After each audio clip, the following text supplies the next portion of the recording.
नमस्कार, मी अनिल कदम आपलं शिवशाही न्यूज चॅनलमध्ये मनपूर्वक स्वागत करतो.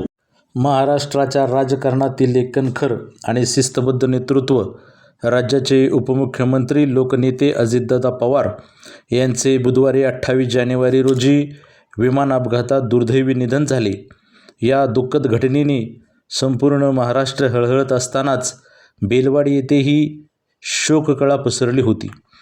लाडक्या दादांना श्रद्धांजली अर्पण करण्यासाठी बेलवाडी ग्रामस्थांच्या वतीने सायंकाळी ठीक 7 वाजता शोकसभेचे आयोजन करण्यात आले होते. बेलवाडी येथील नेत्यांनी व ग्रामस्थांनी या घटनेबद्दल तीव्र दुःख व्यक्त केले. बेलवाडी येथील बालाजी मेडिकल समोर ही शोकसभा पार पडली.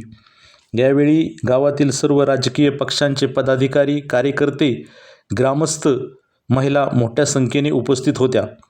राजकीय मतभेद विसरून दादांच्या कार्यांप्रती आदर व्यक्त करण्यासाठी ही अभूतपूर्व शोकसभा पार पडली.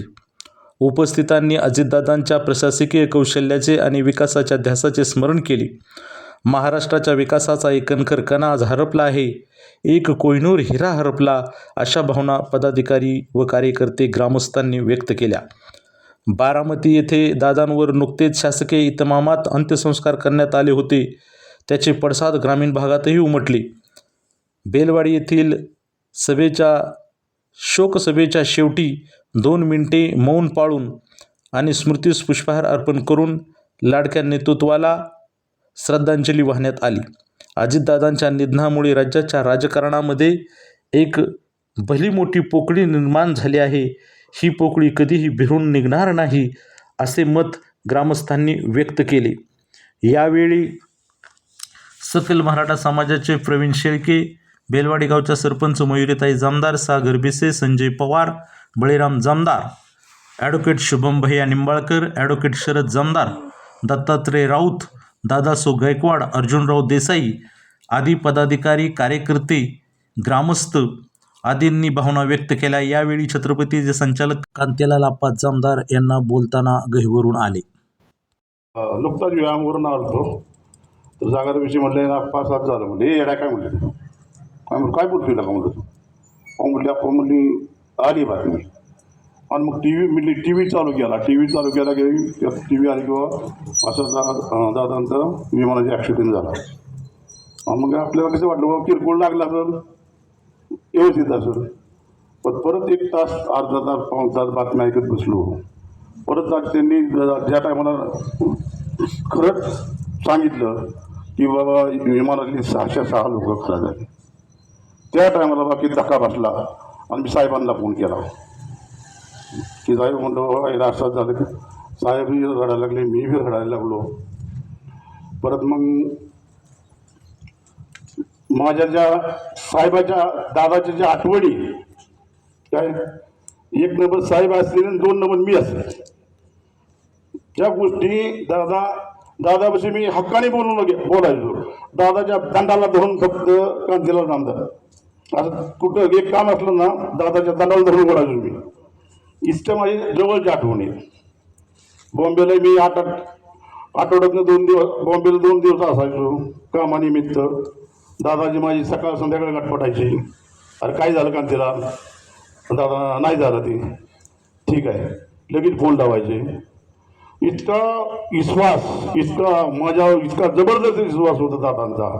आपल्या मुरलीधर निंबाळकर आणि मला वाटते कोण उभं राहिले होते बघा, हरचंद पाटील भाऊ, त्या टायमाला 22 लोकांनी उमेदवारी मागितली होती. काय त्या टायमाला जवळजवळ 20 लोक विरोधात गेली आणि मी फक्त मुरलीधर निंबाळकरच काम केलं.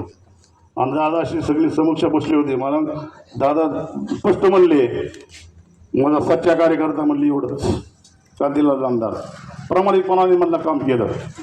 आणि कधी जर मी कुठल्या गोष्टीत गेलो, दादानी कधी माझं काम नाही पहिले खावडायचं, हे करायचं, ते करायचं, पण काम म्हणजे कामच करून लावणार आपल्याला. हा दादाचा स्वभाव होता. अनेक वर्ष मी बॉम्बेला जायचो, दादाची दादाकडून कामं करून घ्यायचो. दादांना सांगायचो बाबा दादा असं मंदिराचं काम आपलं दादांच्यामुळं बर्रे मामामुळं आपल्या मारुती मंदिराचं काम झालं, ज्योतिबा मंदिराचं काम झालं, रस्ते झाले. आपण दादाला सांगायचो की दादा बाबा आमच्या गावात असं नाही, आमच्या गावात तसं नाही काय.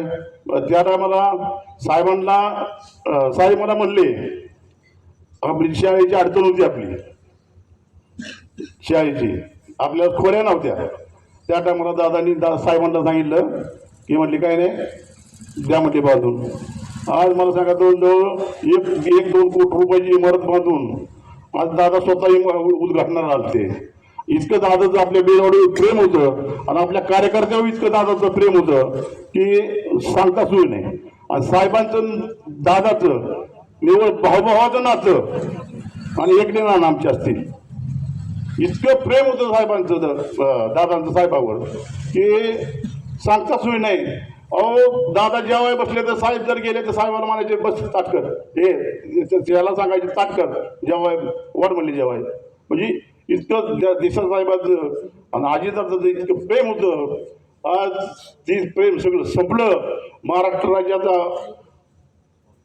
कोहिनूर हिरा संपला आणि आज आपल्या पुणे जिल्ह्याला तुम्हाला सांगतो जी आता पाण्याचा प्रश्न होता, सगळ्याचा प्रश्न होता. आज आपल्याला काही अडचणी येणार पण त्यातनं बी आता काय परमेश्वर मार्ग काढाल काय, त्यातनं आपण पुढे जाऊ.